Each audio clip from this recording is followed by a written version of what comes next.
Welcome to this explainer. Today, we're diving straight into one of the absolute most traumatic underdog stories in all of American labor history. We're talking about the 1912 Lawrence textile strike, or as you might know it, the Bread and Roses strike. It is this incredible, gritty story of brilliant strategy and really the profound power of human solidarity. Now, to really wrap our heads around the magnitude of this event, we have to start with a bit of a mystery. How did a highly vulnerable, totally ethnically divided, and largely non-English-speaking workforce actually manage to unite and outsmart some of the wealthiest, most politically connected mill owners in the country? The odds were, quite literally, entirely stacked against them, and yet they managed to change history. 30,000. Just let that number sink in for a second. That is how many workers, so many of them women and children, just up and walked out of those mills and straight into the bitter, freezing cold of a Massachusetts January. You know, this wasn't just a handful of disgruntled employees. It was an absolute mass exodus of labor that completely paralyzed a massive industrial hub. Section 1. The Breaking Point. The spark that lit the powder keg in Lawrence, Massachusetts. So you have to ask, why would 30,000 people risk starvation and literal state violence? Well, you have to look at the grim realities of their daily lives. The conditions inside these mills were, frankly, horrifying. They were operating at a maximum capacity of 32,000 workers, and management had just introduced this new two-loom system, which dramatically increased the brutal pace of work. And the air?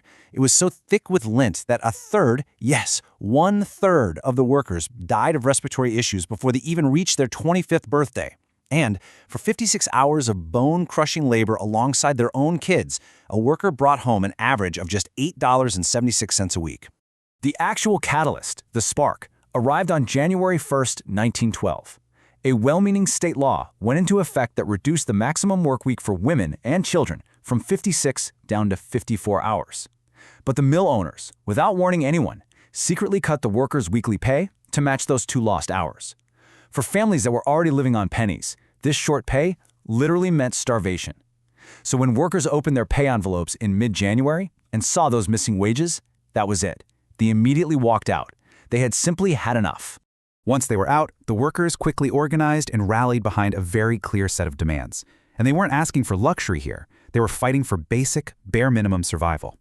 They demanded a 15% wage increase, a 50-hour work week, double pay for overtime, an end to this incredibly manipulative premium system that docked their pay for minor mistakes, and crucially, amnesty, no discrimination against anyone participating in the strike. You really have to consider the staggering power imbalance at play here. On one side, you have impoverished immigrants crammed into tenements fighting just to feed their kids. And on the other, the American Woolen Company, an absolute industrial titan with incredibly deep pockets, vast political leverage, and the ability to just call up the armed state militia to protect their interests. It was a real-life David versus Goliath scenario. Section 2. A Tower of Babel united, forging solidarity across borders. Now, conservative trade unions at the time assumed this strike would fail almost immediately. Why? Because of one number, 51. That is the number of different nationalities represented among these striking workers. You had Italians, Germans, Syrians, Irish, Jewish, Polish workers, and so many more. The establishment looked at this and thought, there's no way. This Tower of Babel could never even communicate, let alone organize. Well, they were proven entirely wrong. So how do you overcome a language barrier that massive? Radical labor organizers from the Industrial Workers of the World, the IWW, stepped right in. They sent in brilliant organizers like Joe Etter and Elizabeth Gurley Flynn. And what they did was form a strike committee made up of 24 workers from all these different ethnic backgrounds. And then they meticulously translated every single meeting, every speech, into 25 different languages. Everyone was heard. Nobody was left out. It's absolutely wild to see the contrast in how both sides fought this battle. The workers kept their spirits up with this incredible, joyful unity. They waved flags, they sang in dozens of languages, which is why this got nicknamed the singing strike. And when local authorities passed laws banning gatherings, the workers got creative. They invented the moving picket, literally just walking continuously in a line so they couldn't be arrested for assembling. The state and the mill owners, on the other hand, went full force. They deployed 800 militia troops, used fire hoses on people in the freezing cold, drew bayonets, and even went so far as planting dynamite to try and frame the strikers. Section 3.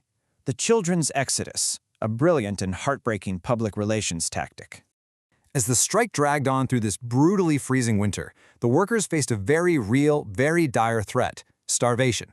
By February, the relief funds just weren't cutting it anymore. So with the help of the IWW, the strikers arranged to actually send their children to live with sympathetic families in other cities, like New York. The first group of 119 kids arrived in Manhattan to these massive, cheering crowds, which completely shifted national sympathy toward the workers. The city authorities in Lawrence panicked over the bad press and decided to literally stop the next train. On February 24th, police descended on the Lawrence train station. They clubbed mothers and violently dragged children away to an orphanage, arresting 34 women and 15 kids in the process. But that aggressive suppression, it completely backfired on the establishment. The press was right there at the train station, and the photographs of police beating women and children shocked the entire country. The national outrage was so immense that it reached all the way to the White House. It caught the attention of First Lady Helen Herron Taft, and it actually forced Congress to launch an official investigation into the strike and those horrendous working conditions in Lawrence. Section 4. Testimony that changed America. The voice of 14-year-old Camilla Teoli. When the congressional hearings kicked off in Washington, D.C., the conversation quickly shifted from corporate economics to the very visceral, real human cost of the textile industry. 14-year-old Camilla Teoli took the stand. She calmly testified that she had spent 7 months in the hospital after a cotton twisting machine caught her hair and literally tore off her scalp. And while the American Woolen Company did cover her hospital stay, they didn't pay her a single cent in sick pay while she recovered from that horrific injury. And then, lawmakers asked young Camilla why she had chosen to go on strike in the first place. She didn't launch into complex economic theories or labor rights. Her answer was devastatingly simple, and it echoed across the entire nation: I didn't get enough to eat at home. Section 5. Bread, Roses, and Victory. The legacy of the 1912 Lawrence strike. So the blinding national spotlight, the public outrage, and just the sheer unbreakable unity of these workers finally forced a conclusion. Feeling the heat, the owners initially tried to lowball them, offering a meager 5% raise on March 1st. The workers held the line and rejected it flat out. Finally, completely crushed by the disastrous PR and halted production, the American Woolen Company fully caved on March 12th. They agreed to every single one of the strikers' original demands. A couple of weeks later, on March 30th, the children of the Exodus rode the trains back home to Lawrence, returning to victorious parents. And the impact wasn't just limited to Lawrence. The regional ripple effect was massive. This wasn't just an isolated win. Terrified that the radical IWW would organize their factories next, textile companies across all of New England started preemptively raising wages. Because of that brave stand in Lawrence, over 300,000 workers saw their pay increase. To put that into perspective, that put an estimated $10 to $12 million back into the pockets of the working class, a real game changer. Now, throughout this whole explainer, we've referred to this as the Bread and Roses strike.